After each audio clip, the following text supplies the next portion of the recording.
Bonjour à tous et à toutes, je crois que nous sommes, ça y est, bien en direct. Il est 11h45, bonjour à tous, donc je suis très très heureux.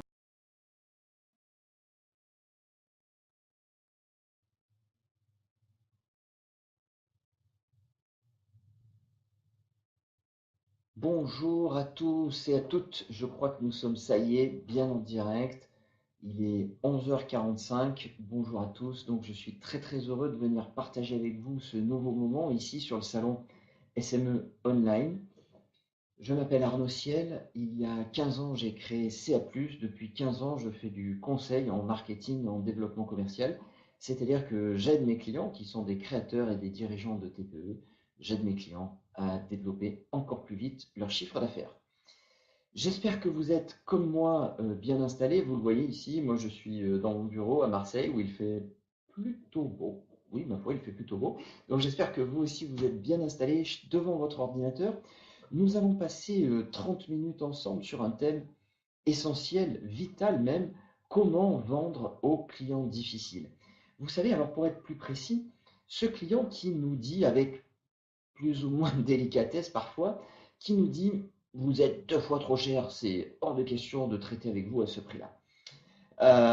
Dans une telle situation, nous sommes partagés entre d'un côté l'envie de signer quand même, l'envie de faire du chiffre d'affaires, et en même temps l'envie, le besoin bien compréhensible de défendre notre marge. Alors, comment concilier ce qui semble a priori inconciliable? Comment donc vendre aux clients difficiles? Comment défendre notre marge et en même temps signer des affaires? Je vous propose que nous voyons ensemble 2 points. Seulement 2 points, oui, mais déjà 2 points très importants. Le premier, c'est quel état d'esprit adopter face à une telle situation, comment se programmer mentalement même, et quelles sont les solutions, quelles sont les techniques qui s'offrent à nous. Nous traiterons ces 2 points en environ 20 minutes, pardon, et nous garderons 10 minutes pour toutes vos questions auxquelles j'essaierai, j'espère, d'apporter des réponses pertinentes pour vous. Voilà, donc n'hésitez pas quelque part sur votre écran, vous avez une zone de chat qui vous permet de poser d'ores et déjà vos questions. Et tout à l'heure, euh, donc à 12h05 précisément, j'essaierai de répondre au plus grand nombre d'entre vous et j'essaierai de répondre donc à toutes vos questions. On est parti. Comment vendre aux clients difficiles? Que faire face à ce client donc qui veut négocier nos prix, qui veut obtenir une remise? Comme, comme annoncé, je vous propose que nous démarrions tout de suite par l'état d'esprit à adopter. Voilà. Le client, peut-être un petit peu brutalement, nous dit vous êtes 2 fois trop cher. C'est hors de question que j'achète ce produit ou ce service à ce prix-là. C'est 2 fois trop cher. Non, non, franchement, jamais je ne signerai à ce prix-là. Oh, face à une telle affirmation, on peut se sentir déstabilisé, remis en cause, agressé même par une telle remarque, surtout si elle est proférée avec un tel ton. Et donc, on peut se sentir même remis en cause personnellement, notamment si on est prestataire de service. Alors là, on peut avoir 2 réactions possibles. La première, c'est, puisqu'on se sent agressé, fort logiquement, en retour, nous aussi, nous agressons notre interlocuteur. Oui, peut-être pas, c'est peut-être pas une bonne idée. Deuxième solution possible, la fuite. On part se réfugier dans les bras sécurisants de notre maman. C'est la fuite. Parce qu'on se sent tellement agressé qu'on a peur et on part en courant. Euh, vous vous en doutez, ni l'une ni l'autre de ces attitudes vont se révéler très efficaces. Alors, quel état d'esprit on pourrait adopter à la place? Eh bien, pour trouver les réponses, moi déjà, j'aimerais attirer votre attention. C'est que cette objection du prix, qu'est-ce que ça signifie en fait? Ça signifie en fait que c'est une envie d'acheter. Et oui, si ce prospect n'avait aucune envie d'acheter notre produit ou notre service, est-ce qu'il en discuterait le prix? Bien sûr que non. Il nous dirait tout simplement, bon bah super, c'est pas très intéressant ce que vous proposez, merci, au revoir monsieur, au revoir madame. Il ne discuterait absolument pas notre prix. Donc, si ce prospect discute notre prix, c'est qu'il a envie de l'acheter. Il a envie d'acheter notre produit ou notre service. Deuxième remarque, nous-mêmes, nous arrive-t-il pas d'avoir un avis, comme on dit familièrement, sur le prix des choses? Nous avons, j'en suis sûr, un avis sur le prix d'une chemise, sur le prix d'un ordinateur, sur le prix d'un webinar. Alors celui-ci est gratuit, me direz-vous, mais il aurait pu être payant. Et je suis sûr qu'en fonction du prix que nous aurions annoncé, vous auriez eu, chacun d'entre vous, devant votre écran d'ordinateur, une opinion, un avis sur le prix de ce webinaire. On aurait, on aurait pu le proposer gratuitement, comme on l'a fait, mais on aurait très bien pu décider qu'il soit de 10 euros par participant, ou de 100 euros par participant, ou de 1000 euros par participant. Et selon que nous l'ayons proposé gratuitement, à 10 euros, à 100 euros, à 1000 euros ou à 10 000 euros, vous aurez eu dans chaque cas une opinion sur le prix. Et dernière remarque, nous-mêmes, quand nous sommes clients, nous-mêmes, quand nous sommes dans la position de l'acheteur, ne nous arrive-t-il pas de discuter le prix du produit ou du service que nous envisageons d'acheter?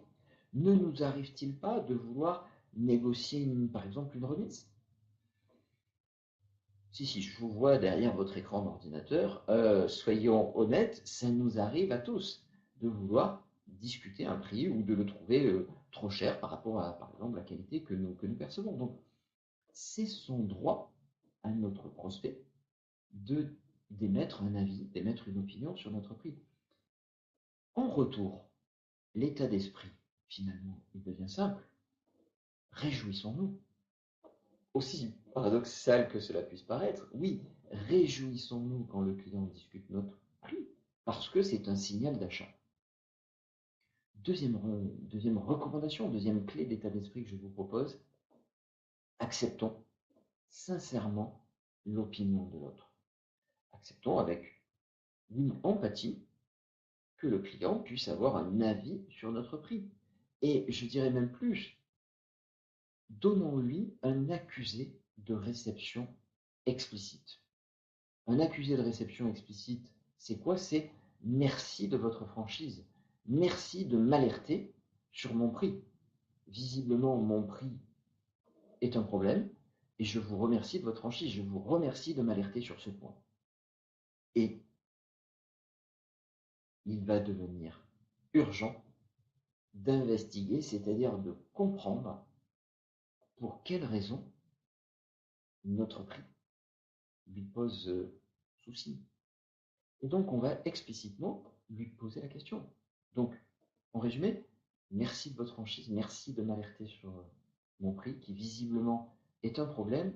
Et justement, pour pouvoir parfaitement comprendre et ensuite parfaitement vous répondre, en quoi mon prix vous pose-t-il un problème? Cette question est essentielle parce qu'elle va conditionner les solutions pour nous et les réponses à apporter à ce prospect. En effet, cette question, pour quelle raison? En quoi mon prix vous pose-t-il un problème?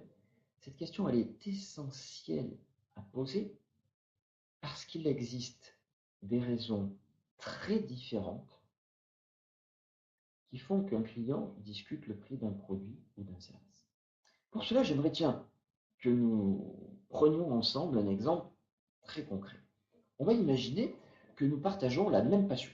On va imaginer que nous sommes, par exemple, je vais dire, ma passion, c'est la moto. Je suis passionné de moto et donc régulièrement, j'achète un casque pour me protéger ma petite tête. Supposons que comme moi, vous ayez cette passion pour la moto et que vous envisagiez donc l'achat d'un casque. On va prendre un exemple, donc ce beau casque fabriqué par la marque Shark, qui est une belle PME française. On va supposer que vous ayez envie de faire l'acquisition de ce beau casque. Ce beau casque coûte, j'ai vérifié en préparant ce webinaire, environ, selon les revendeurs, il est à peu près à 430 euros. Et là, vous me dites, waouh, 430 euros quand même, mince. Et là, c'est essentiel que je comprenne pour quelles raisons vous discutez le prix de ce casque. En effet, il n'existe pas moins de 5 raisons totalement différentes qui peuvent vous conduire à discuter le prix de ce casque. 5 raisons. Quelles sont-elles? La première raison, le jeu. Vous êtes ce que l'on appelle un négociateur ou une négociatrice.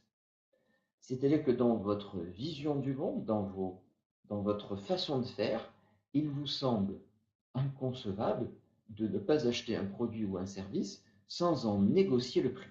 Vous êtes un négociateur, une négociatrice.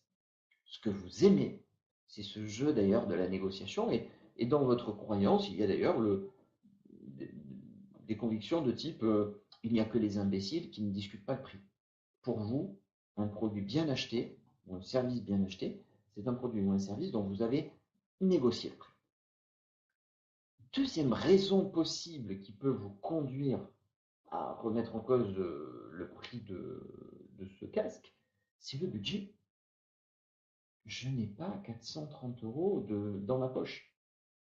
J'avais pas du tout prévu ce budget-là. Moi, j'avais prévu, pour tout vous dire, j'avais prévu maximum 250 euros. J'ai pas 430 euros à mettre dans ce casque. C'est que vous avez un problème de budget, un problème de ressources. Vous n'avez pas prévu un tel budget pour cet achat. Vous avez prévu un budget moindre. Deuxième raison, totalement différente.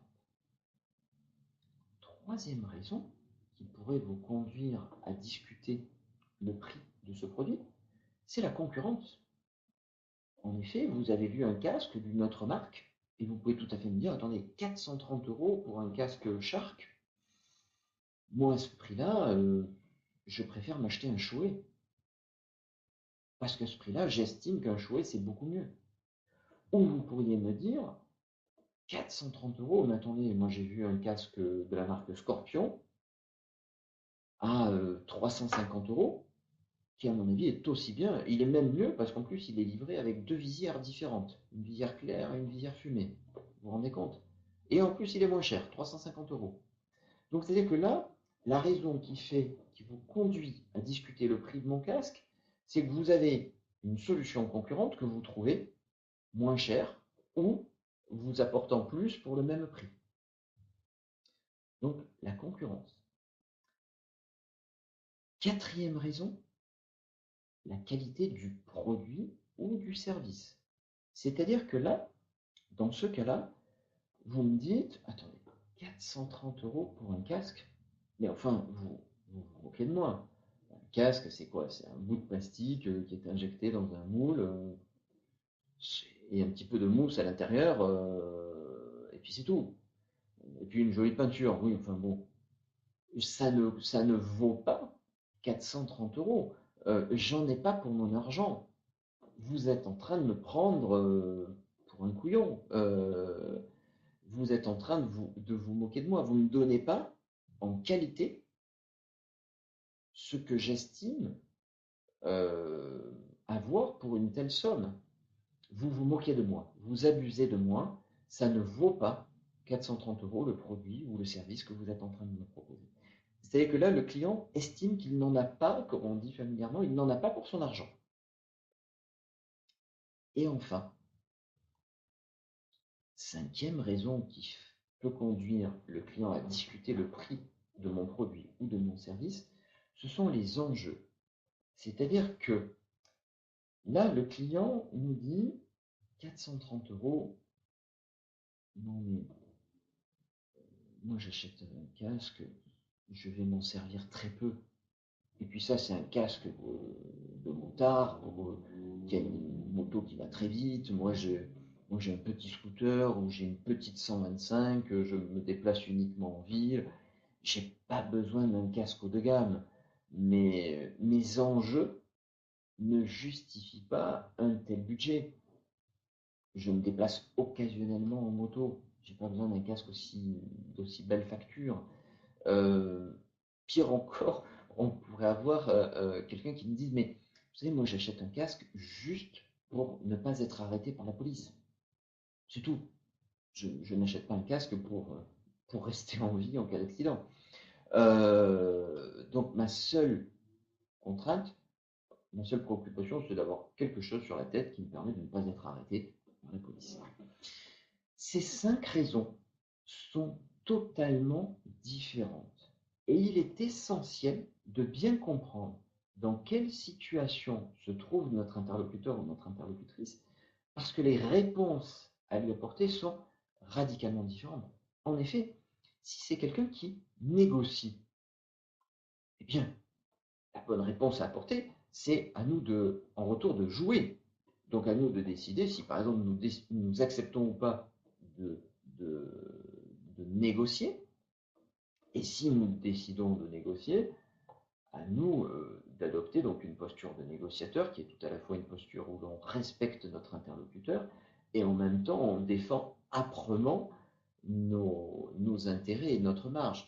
Donc on va négocier pas à pas, on va négocier en obtenant systématiquement une contrepartie, on va négocier par exemple avec 2 chiffres après la virgule, c'est-à-dire qu'au lieu de travailler sur des remises de 5 ou de 10%, mieux vaut négocier sur des remises de 4,37%. On va négocier donc âprement et en obtenant chaque fois une contrepartie. On peut également, c'est mon cas, adopter une posture que j'appelle une posture de psychorigide, c'est-à-dire euh, une remise. Ben, c'est simple, j'ai une très bonne nouvelle, vous avez d'ores et déjà obtenu la plus grosse remise possible parce qu'il n'y en a aucune. Chez moi, l'avantage, vous êtes sûr d'acheter au meilleur prix parce qu'il n'y en a qu'un. Et donc, dans mon cas personnel, par exemple, quand je vends mes prestations, j'adopte cette posture entre guillemets, de psychorigide, c'est-à-dire qu'il n'y a aucune remise accordée. Deuxième cas, totalement différent, le client, lui, nous dit non, non, mais je ne veux pas une remise, c'est que je n'ai pas le budget requis, je n'ai pas le budget que vous me demandez pour ce produit ou pour cette prestation. Là, notre posture, c'est soit d'adapter notre prestation, entre guillemets, comme disent les informaticiens, dégrader la prestation, c'est-à-dire que je fais moins, je donne moins, dans le cas de la prestation de service, je peux déplacer une partie du travail chez le client. C'est le cas par exemple du déménageur qui vous dit, bien, au lieu de préparer les cartons pour vous, je vais vous livrer les cartons à plat et c'est vous qui les remplissez. Donc je peux adapter le périmètre de ma prestation, je peux diminuer la qualité de mon produit, enlever des options, ou alors je vais voir avec le client comment il peut augmenter son budget. Si par exemple on est face à une entreprise, est-ce qu'on peut imaginer de ventiler notre prestation sur 2 exercices différents, sur 2 services ou 2 business units différentes? Donc on peut chercher soit des solutions pour diminuer notre produit ou notre prestation, ou aller chercher avec le client des solutions qui lui permettent d'augmenter son budget, le budget alloué à notre prestation ou à notre produit. Troisième cas différent, totalement différent, le client nous dit non, non, mais ce concurrent-là, j'ai l'impression qu'il me donne la même chose pour le même prix ou pour moins cher, ou qu'il m'en donne pour le même prix, qu'il m'en donne plus. Donc là, il va être essentiel de choses, de ne pas tomber dans le piège fatal qui est de dénigrer ce concurrent. Ah, ça ne m'étonne pas qu'ils soient moins chers que nous, ils font n'importe quoi, leur hotline est basée à l'autre bout du monde, je vous souhaite bien du plaisir avec eux. Non, on va plutôt parler de nos points forts. On va parler de nos atouts discriminants, ceux qui justifient la qualité de notre produit ou de notre service. Donc on va parler de nos plus. J'attire votre attention sur un point très important, la qualité des composants de ce produit. Chez nous, tous nos ordinateurs sont conçus avec tel et tel composant, ce qui vous apporte tel et tel avantage. Et ce qui fait que, effectivement, c'est la raison pour laquelle nous sommes plus chers. Quatrième raison, là encore différente, c'est la qualité. C'est-à-dire que là, le client avait le sentiment que notre produit ou notre service, il n'en avait pas pour son argent. Donc là, il va être important de se livrer à un travail pédagogique, d'explication, de réexplication de ce qui justifie notre qualité et de ce qu'elle apporte à notre client ou à notre prospect. Pour faire une toute petite parenthèse, on prête à, je ne sais pas si c'est Picasso, je crois que c'est Picasso, on prête l'anecdote suivante, il a rencontré un fan qui lui dit, qui le reconnaît, qui lui dit, bon Dieu, maître, c'est vous, mais accepteriez-vous de dessiner une petite œuvre? Alors, le maître s'exécute, il dessine une petite œuvre et le client est ravi, il dit, merveilleux, merveilleux, combien je vous dois? Oh, bah écoutez, 10 000 euros. Et comment ça, 10 000 euros? Mais ça vous a pris 5 minutes pour faire ce tableau. Ah non, non, ça ne m'a pas pris 5 minutes, ça m'a pris 50 ans pour apprendre à dessiner comme ça. Donc, parfois, il faut rappeler, réexpliquer ce qui fait la qualité de notre produit ou de notre service. Dernier point avant de passer aux questions à l'oral, oui, puisque je vois que Maïté m'alerte sur le fait qu'il va bien falloir bien vite répondre à toutes vos questions. Les enjeux. Donc là, le client peut avoir oublié les enjeux qui sont les siens. Et donc là, il va falloir, avec beaucoup de délicatesse, beaucoup de diplomatie, rappeler ce pourquoi le client nous achète ce produit ou ce service. Voilà, donc 5 raisons totalement différentes et 5 types de réponses totalement différentes à apporter à notre client qui discute nos prix. Voilà, nous arrivons à la fin de cette première étape de ce webinaire. Je vais tout de suite donc me diriger vers la partie chat où je vais découvrir vos questions et je vais essayer d'apporter le maximum de réponses pertinentes. Waouh!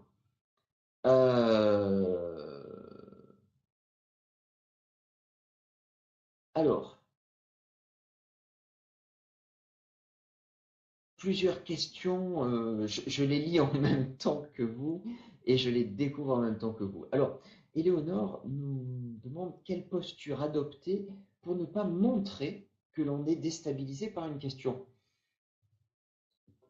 J'aurais envie de vous répondre, au contraire, on a tout à fait le droit d'être déstabilisé. On a tout à fait le droit d'être surpris. On ne peut pas contester une émotion.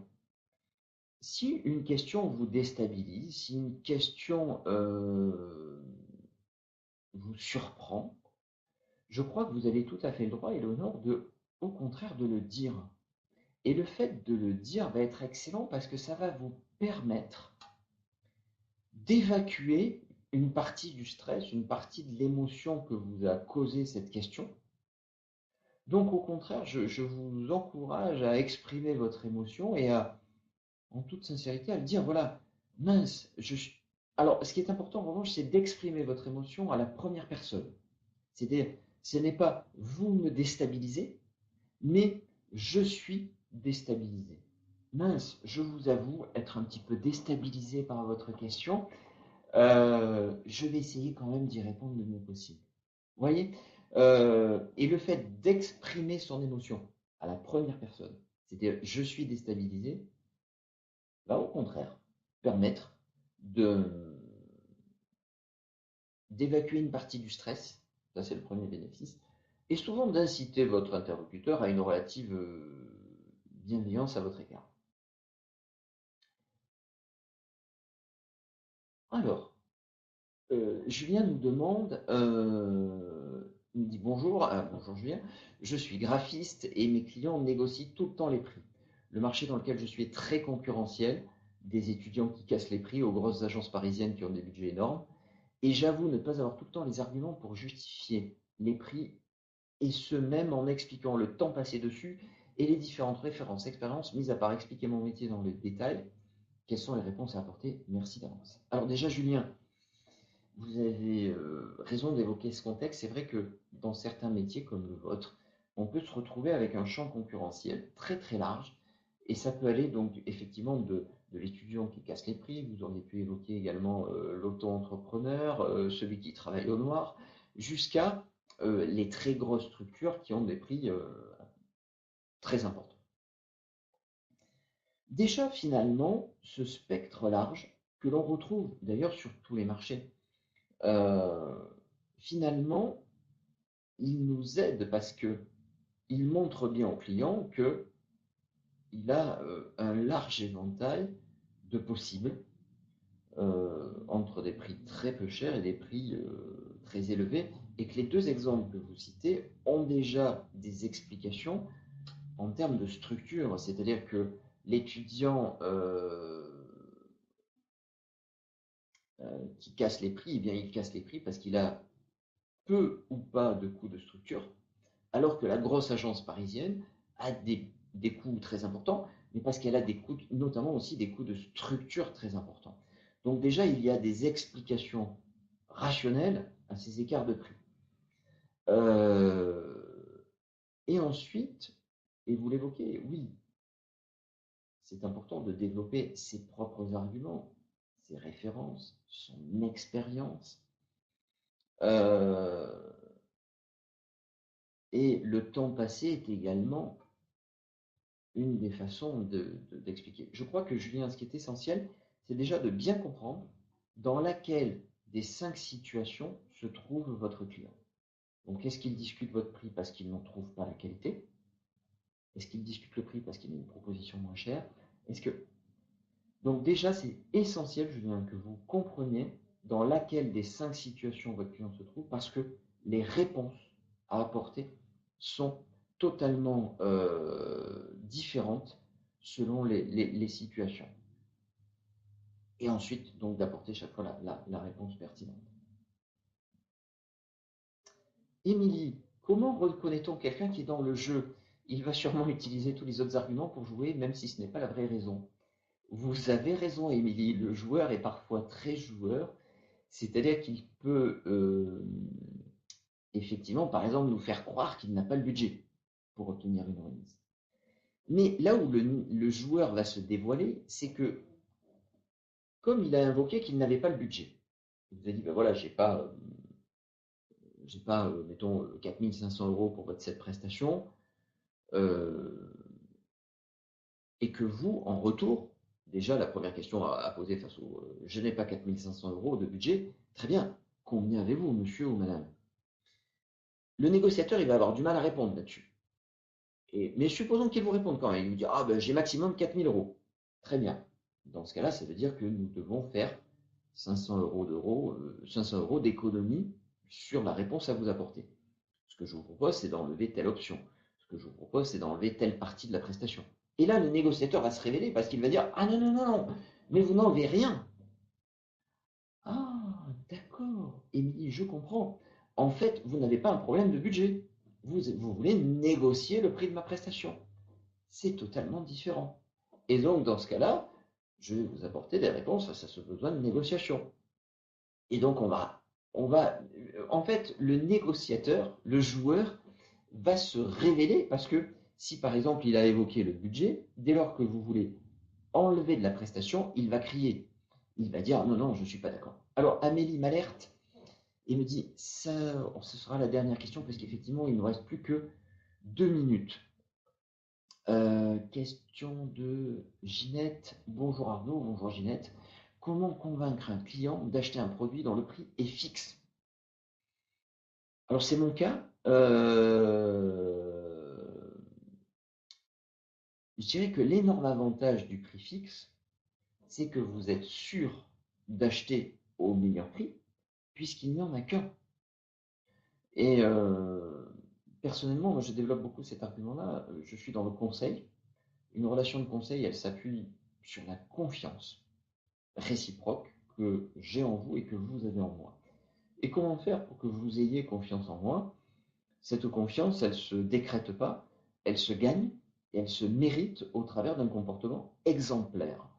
Entre autres, le comportement exemplaire, il démarre dès la politique tarifaire. Moi, j'ai ce besoin de regarder tous mes clients dans les yeux, et je ne peux regarder mes clients dans les yeux que parce que je sais que je pratique. Je les traite tous sur un pied d'égalité en appliquant avec tous et à tous la même politique tarifaire.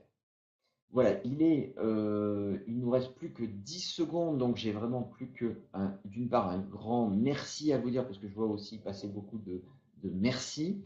Bonne nouvelle, nous aurons l'occasion de nous revoir, puisque le salon SME qui a lieu les 1er et 2 octobre à Paris, je serai pour ma part avec vous toute la journée du 2 octobre. Vous pouvez également me retrouver sur mon blog patronvendeur.com et je vous recommande l'excellente lecture de mon livre Comment trouver et fidéliser vos clients qui est chez Duno et dont c'est la 2e édition déjà. Je vous souhaite à toutes et tous une très très belle journée, de bonnes affaires et de bonnes remises bien défendues, bien négociées. À très très bientôt, bonne journée à tous